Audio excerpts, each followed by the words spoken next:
coming out. I know this is, a very hot night, and there's a lot of things that would distract us from coming down, but you taking these 20 minutes to come down here is an investment in your health, and this can change your health and the health of your families in a very positive way. So we're going to begin the class with, what is health? Okay? So if I said to you, what does it mean to be healthy, what would you say? Feeling good. Feeling good. That's the number one answer we got. How about you, Sam? Functioning. Functioning. That's important too. Very good. How about you? Taking care of yourself. Taking care of yourself. That's good. How about you? Eat right. Huh? Eat right. Eat right. That's very good. How about you? Feeling good, eating right. Okay, good. How about you, Don? Everything that they said. What they said. Yeah. Okay, so if you looked up health in the medical school dictionary, like Dorland's medical dictionary, it says health is a state of optimum physical, mental, and social well-being, not merely the absence of disease and infirmity. You get that? So health is a state of optimum physical, mental, and social well-being, not merely not having any pain or known diseases at that time. Does that make sense? So that's kind of counterintuitive to what we know in America, right?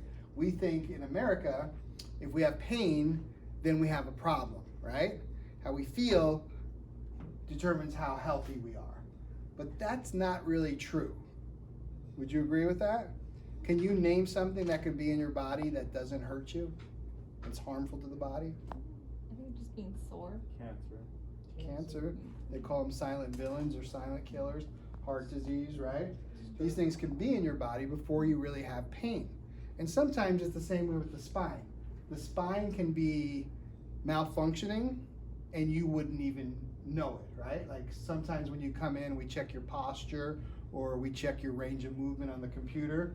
You might feel 100%, but if you can't turn your head to 80 degrees, right? That means you feel good, but you're not functioning properly, right? So there's a difference between how you feel and how your body's functioning. Does that make sense? So chiropractic is one of the only professions that the goal is not only to make you feel good, but to make you function better. Does that make sense? And in this COVID time, I like to explain chiropractic as a spoke in a wheel, right? You guys remember bicycle tires have spokes in them, right? What happens if you take one spoke out or you bend it or you loosen it up? How does the tire roll? Does it roll the same, better, worse? What would you say? It's off balance. It's off balance. That's a perfect word, right? It's wobbly. Would you agree with that? Right. So if you had spokes in the wheel and you want to get to be as healthy as you potentially can be, you want to have some of these spokes that we're going to mention tonight. And the number one spoke that we talked about is what you mentioned about diet, right? So a lot of people don't realize this, but your diet can affect how your body functions, how your body heals, how you feel, how your mood is, right? So diet is very important, especially in these times of pandemic, right? Because we know down the road, there's gonna be a resurgence of this pandemic or another totally new one in a few years. Would you agree with that? Yep. Right, so what are we doing right now to prepare ourselves to be as strong as we can for the next pandemic? Well, one of the things we can do is have a better diet, right? All of us can improve on our diet. And what about diet is important? What is something that you would say doesn't belong in your diet, not that much? What would you say something we should cut down? Does anybody have anything to shout out? Snacks? Pork. Yeah, there's three things that I like to say. They're the three whites. Okay? White sugar, right?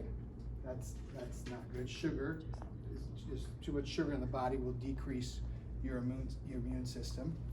Flour, that's really, one that's not good. So the wheat, that kind of stuff, the carbs, that kind of stuff, those are things that we want to cut down in our diet. And then supplements also are important in the diet, right? So what kind of supplements do you know of that increase the immune response? Oh, you said three whites. What was Okay, the other I'm white? gonna get back to the herbicide that mistakes me right now. What else is a supplement? What would you say something that's good to take as a nutrient? Vitamins. Yeah, well, which ones?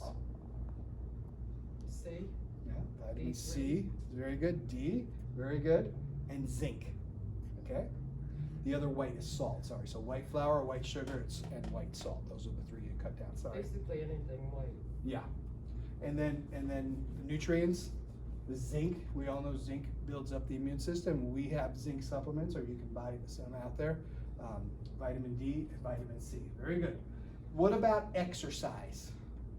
Is exercise good for the immune system? Very Yes. good. Very good. What kind of exercise? Swimming. Swimming, very good on the joints. What Cardio. else? Huh? Cardio. Cardio, walks, right? I mean, at least we could walk maybe a quarter of a mile to start out with, 3 times a week, right? And then build that up to running or whatever you're capable of doing. But you got to get the cardio in to help your body. That's one of the spokes in the wheel. Another one that you might not think of is stress reduction. Have you thought about that for fighting off the virus? Right? Sometimes we get in a pandemic, we watch the news, or maybe we're on furlough from work or something like that, or business is closed, right? There's a lot of stress. Stress increases one of our hormones called cortisol, which actually has a negative effect on our immune system. So stress reduction is very important in the pandemic as well. What do you do for stress reduction? Meditate. Meditation, right? That's right. Exercise is very good, right? I know, that's so true. Prayer, you know, people do Bible reading or affirmations, like different things that people do, yoga, things like that, to help bring down the stress response in the body. Does that make sense? And the last thing we're going to talk about, the 5th spoke in the wheel, is a properly functioning nervous system. Because the nervous system is the master system of the body, right? Right now you're hearing me, you're digesting dinner if you had it, right? You're interpreting what I'm saying, your heart's beating. Whose heart is not beating right now? Okay, everybody's heart's beating, right? That's controlled by the brain, sending messages down the spine, nerves go out to different parts of the body. That's part of the nervous system that controls all the other systems of the body, including the immune system and healing of the body. Did you know this? If you cut your finger, right, your finger innately knows how to heal itself up, right? If you think about that, how the body makes platelets and new skin cells, it's really miraculous. But that's controlled by our nervous systems. Also, if you break your leg, right, you never have to sit up at night and concentrate real hard and say, let's make new bone cells, or what they call osteoblasts or osteoclast. The body innately knows how to do this, right? And how does it do it? It does it by the brain, sending messages down the spinal cord, out the nerves to all different parts of the body. What about if you had a cold or a flu, right? How does the body know how to heal itself? Who runs that? Do you ever think about that? How do you think the body knows? Your immune system. The nervous system controls the immune system, and the body heals up.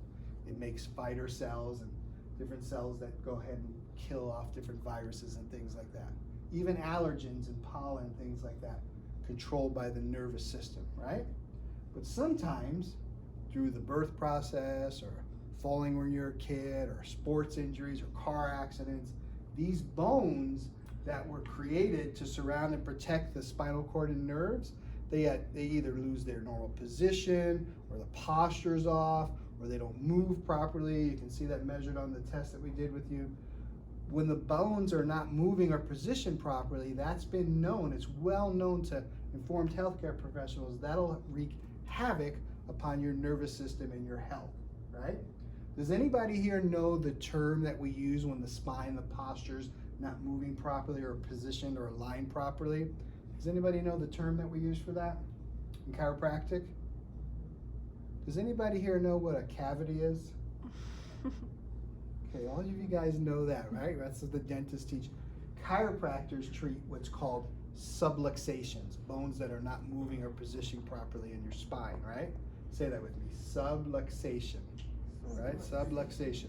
That's important to know because that's what chiropractors treat. That'd be like going to the dentist and not knowing where the cavity is, right? We go to the dentist to get checked, even though we don't have pain, right? To prevent cavities. Well, I want you and your kids and your grandkids to know about chiropractic to get the nervous system checked, to go in and hear the words no subluxations. Just like the dentist, you want to hear no cavities. That's really more important than your teeth, right? Because if your teeth wear out, we have false teeth. But if your spine wears out, are there false spinal bones yet? No. So we want to take care of your spine, because remember we said the spine houses and protects the spinal cord, which is the lifeline of the entire body.